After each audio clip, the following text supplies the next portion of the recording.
this. This one right here is going to be called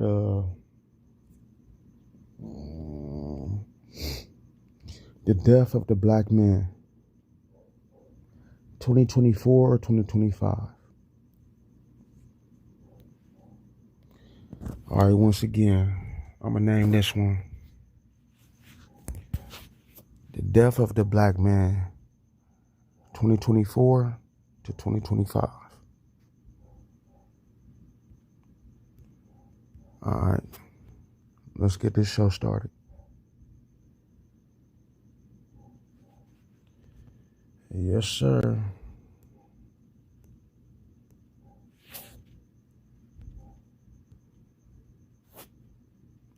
Oh, yeah, fair use. It don't matter anyway. All right, but yeah, this right here was 4 years ago. Policeman's knee on his neck. And don't worry. Don't worry, we're going to catch up. As he pleads for air, the officer is unmoved. This went on for minutes. The watching crowd growing increasingly angry. You guys aren't checking his pulse and doing compressions if he needs that? Finally, Mr. Floyd fell silent. He later died in hospital. The 40... All right, my bad, y'all. Just had to give y'all a little preview. But that was 4 years ago.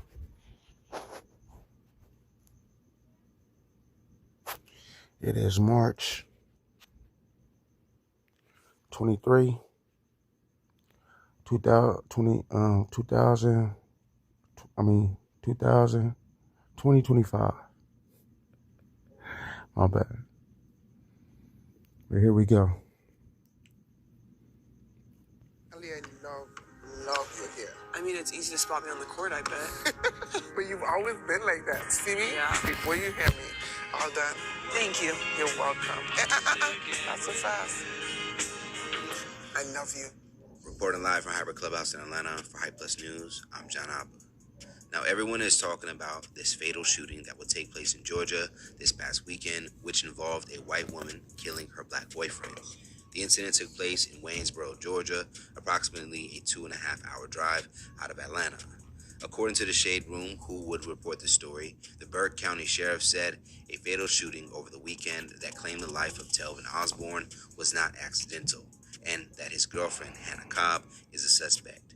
In a news conference, Waynesboro, Georgia Sheriff Alfonso Williams held a news conference Tuesday afternoon, stating both parties had been drinking and there was a confirmed altercation before the shooting. Now,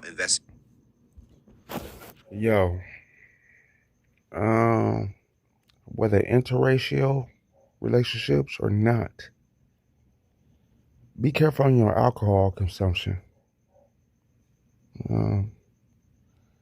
Things get wild. I'm just saying, be careful. Investigators say they found Osborne in the master bedroom with a gunshot wound to the chest. He was pronounced dead at the hospital. Now, multiple news outlets have also reported that Cobb was the person who notified authorities of the shooting and was applying pressure to the wound as the police arrived. In addition, she would tell authorities she and Osborne had been out all night. She was You know what? I'm not even gonna lie. It looks like they was made for each other. her firearm and the gun went off, hitting Osborne. However, according to Sheriff Williams during a news conference, he would inform viewers regarding the misinformation that has been spread about the case, including the suspect cleaning the weapon. Williams would say at no point during the investigation was there any information about a person cleaning a weapon. Now, in the wake of Osborne's death, his alleged tweets are now surfacing where he has talked negatively about black women. Allegedly, Osborne's old Twitter account features the username White Girls Are Fun. Hasn't been active since July.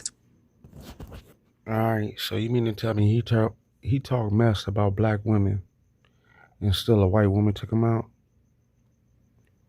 Make this make sense. And that's the irony, I guess. You talk shit about black women and a white woman, the one that you choose to be with, takes you out. Irony is a motherfucker. 2012. Now, in the bio of the account, it reads, "I love them white girls, they already know. Tailbow in between, tailbow in between. Hashtag Team White Girls. Hashtag Snow Bunnies." Other tweets under his profile said, hashtag Team White Girls. White girls over black girls. Another Facebook post from 2021 shows the former couple together with the caption reading, "I'll kill for her. I'll kill about her. I ain't scared to say I'll die about her." Now, there was also a alleged message that he would release on his Facebook, which would say, "I'll F a dog before I F a black bee. It gotta be a white dog, though." Now, after this new information was released to the public, many had a change of opinion towards the case, specifically how Osborne disparaged and talked down on black women in favor of white women. One of Osborne's cousins would advocate for justice in this case because it took some time for Cobb to be arrested. Before she was charged, Osborne's cousin would tweet. Yeah, just to let y'all know, I got a couple more, so, we're just gonna get through this one real quick.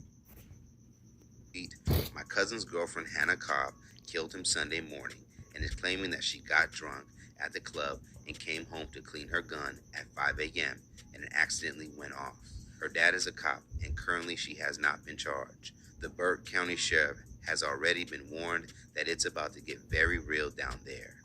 My family is too deep in that area for this to be taken lightly. Rest in heaven, Telvin. We gotta get justice one way or another."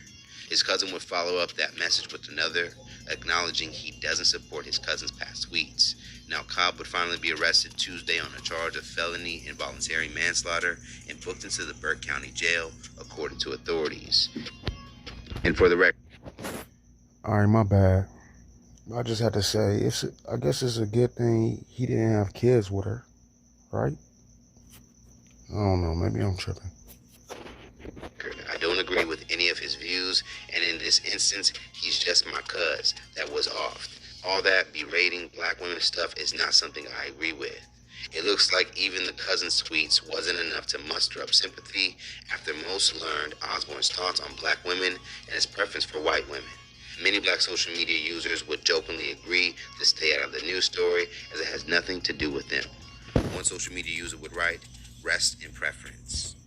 Another user would jokingly add, "Well, he definitely died about her. By her." One more user on social media would send a message to other black users writing, "Skin folk, stay out of this one. We not..." Alright, here go another one.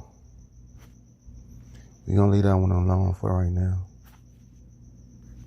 Two white police officers now charged in the death of a black man. The whole encounter captured on body camera video. Maggie Vespa has the story with a warning. Some of these images are disturbing. That's that gentleman standing at the door right there. Please get him out of here now. Tonight, criminal. Oh yeah, I think this was like 4 months ago.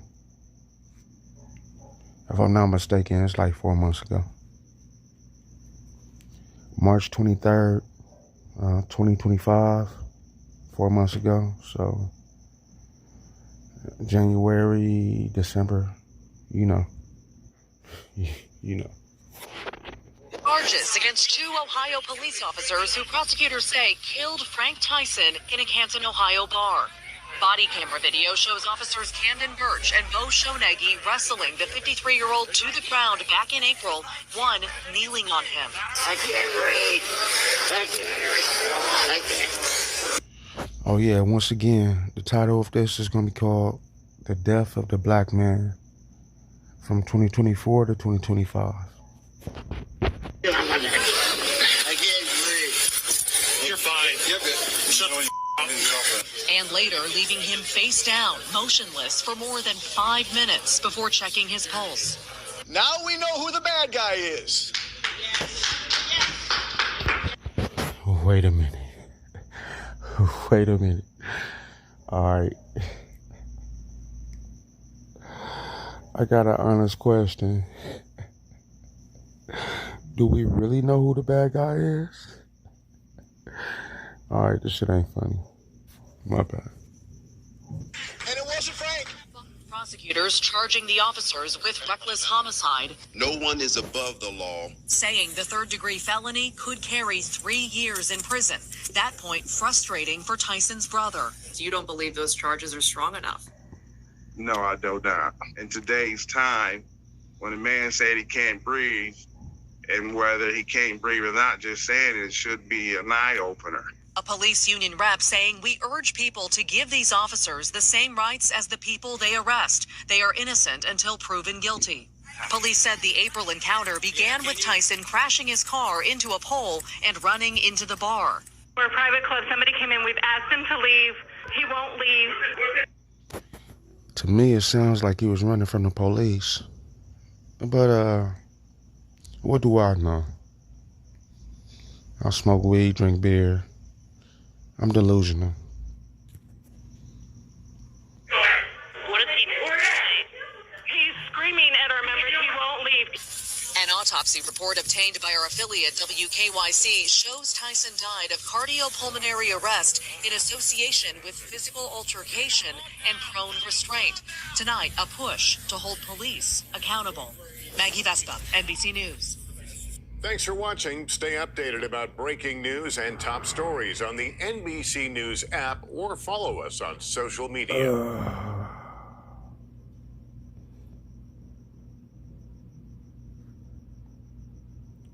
A feud between two local gangs. All right. As you see already, it says shooting that killed 7-year-old Breon Allen connected to rap song. Warren Jacksonville gangs.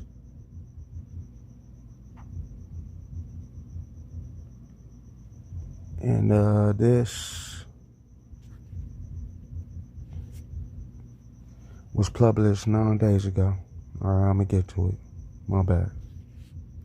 Linked to a 7-year-old's tragic death in Jacksonville. That's according to new information from the Jacksonville Sheriff's Office.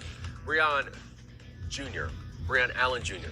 was shot and killed in the Commonwealth neighborhood on Jacksonville's west side back in January. And now police say the crime is related to last year's murder of Charles Jones, a Jacksonville rapper known as Julio Fulio. Jones was ambushed during his birthday celebration in Tampa last June. This is the shocking surveillance video from that night when Jones fled as a group chased him with guns in the parking lot of a Holiday Inn. Police say Jones is driving the black sedan while that group runs him down and fires multiple shots. All right, my bad. I probably got a sick sense of humor, but to me, this is like life imitating art, art imitating life. Seems like a movie, but it's real life. Or is it a movie and it just seems like it's real life? You get what I'm saying? Okay. All right, yeah, death is real. I know that.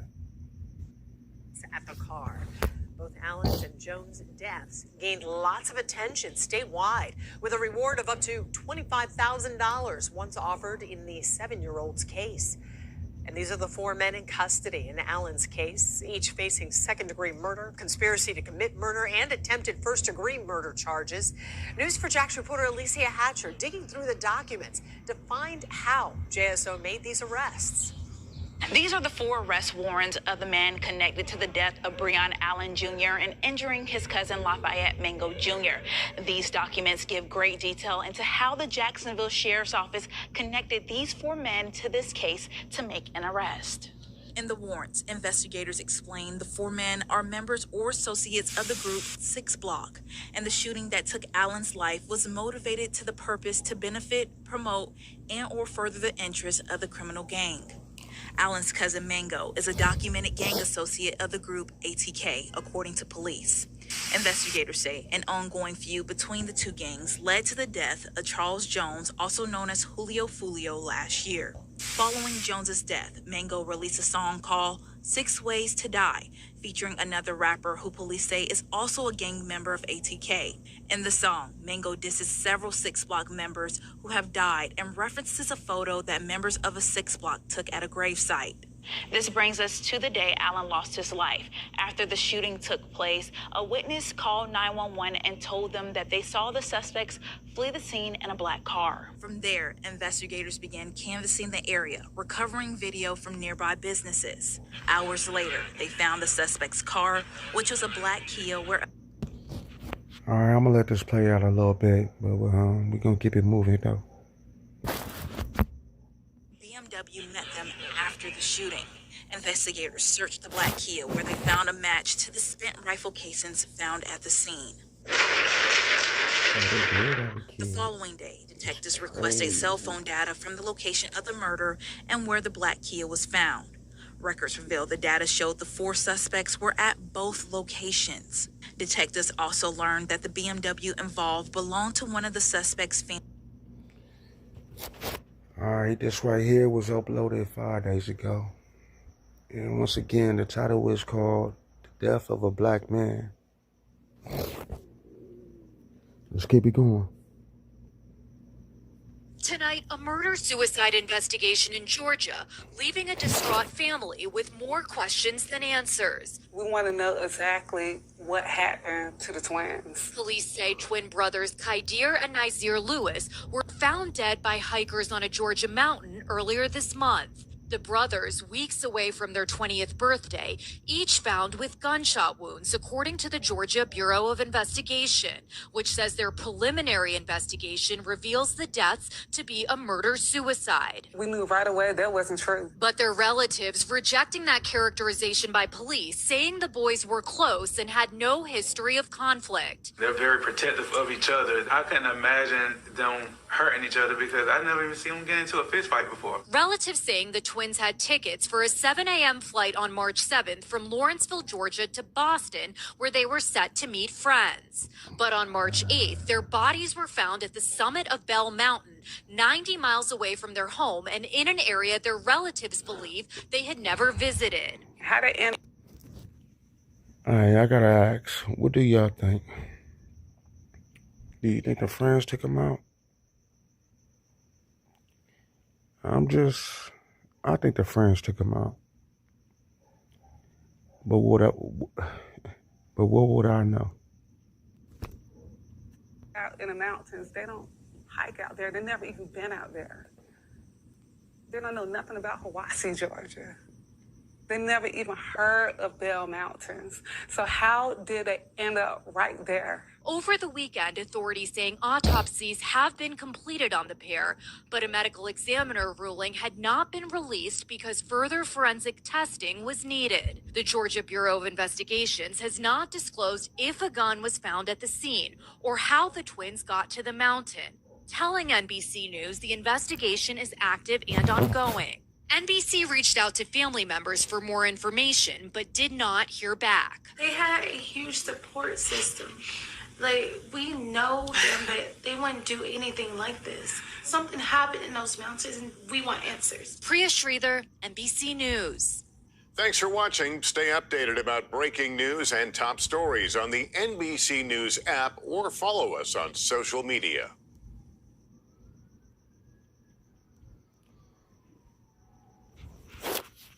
Alright. Well, I guess that's it for right now. Let me double check real quick.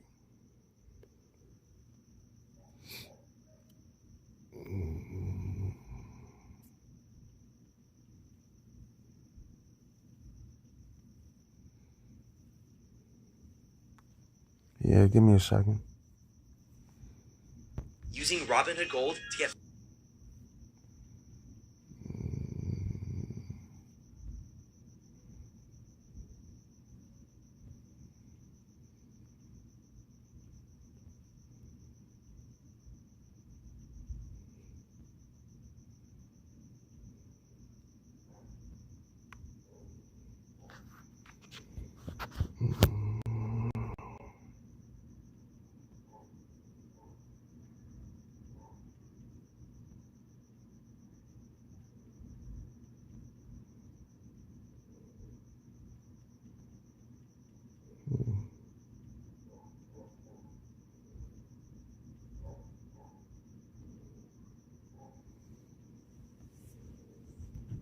Those with Robinhood Gold can enjoy a 3% IRA match.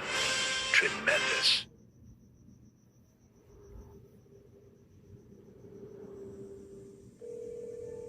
This is Carla. Where's your emergency? Hi, this is an off-duty officer. I need EMS. Do you need police as well or just EMS? Yes, I need both. Okay, what's the address?